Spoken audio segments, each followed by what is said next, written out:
Well, definitely not out of the woods yet when you talk about Tropical Storm Helene pummeling the southeast U.S. It's moving north into Georgia and the Carolinas at this hour, bringing a lot of rain. According to the AP, there are 4 deaths as a result of this storm already. More than 3 million people are without power across the southeast. Joining me now is retired Lieutenant General Russel Honore. He is widely praised as the former commander of the 1st Army, who became a household name as he coordinated relief efforts in New Orleans after Katrina. Now he's on the local Red Cross board and advising the Cajun Navy on rescue efforts from Helene. Sir, welcome back as always. I feel like I've talked to you when each of these storms rises to the level of serious danger, and here we are again with Helene. You've got dueling priorities, and equally important, you've got the immediate damage to address, and then you've got this storm that's moving slowly and bringing a lot of rain and flooding danger. How do you reconcile where you put your focus right now with such a massive storm?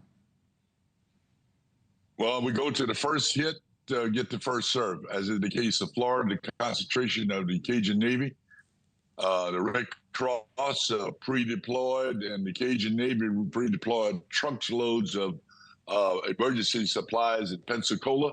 They're standing by right now. They're helping clear roads, as well as did some rescue operations in St. Pete area. There appeared to be quite a few people in St. Pete in the Zone A that needed help, and that's what they were doing through the night. They will continue to work and assist people call for help, supplementing the first responders in that area who are overwhelmed, and then they will focus on helping take care of the first responders. That's the way the Cajun Navy operate, and they will transition to running distribution sites. But right now, they're in a search and rescue mode with 2 teams operating, as well as trying to clear roads to get access. We also have pre-deployment by the Red Cross. We pre-deployed hundreds of volunteers that are in Florida at points north to deal with the shelters. That's the primary role of the Red Cross. They will staff those shelters and provide medicine, food, and comfort to those people in the established shelters that are established by the counties and by the state. It may be too soon to tell, but you've seen some of the worst storms and the aftermath as a result. How does Helene stack up, General, to what you've seen before? Helene is a monster.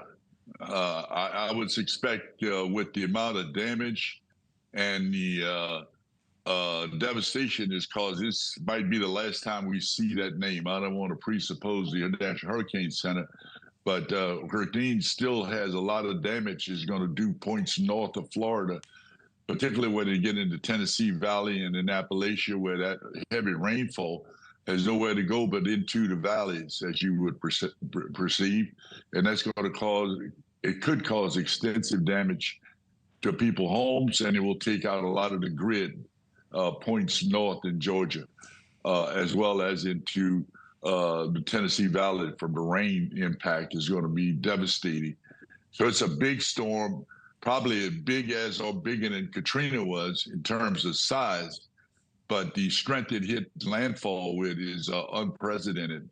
Anytime you've got a storm dropping trees over Interstate 10 that goes east-west through Florida, that's a strong storm. And it's not through yet. It's not done.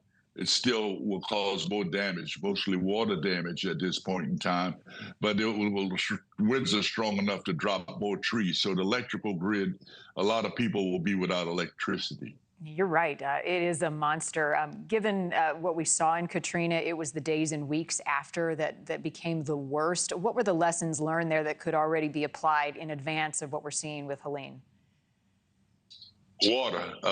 The issue now, if you look at the St. Pete areas and points north into the Big Bend, is that water to recede.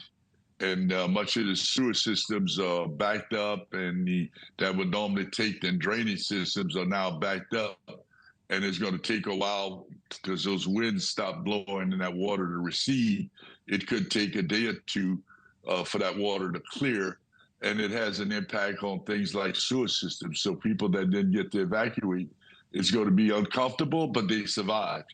It could have been a lot worse as it escaped central Tampa. But points north, We don't know what we don't know right now because the assessments are still going on, as the governor of Florida said. Thank you for watching. Go to newsnationnow.com to find News Nation on your television provider. And don't forget to click the red subscribe button below to get more of News Nation's fact-driven, unbiased coverage.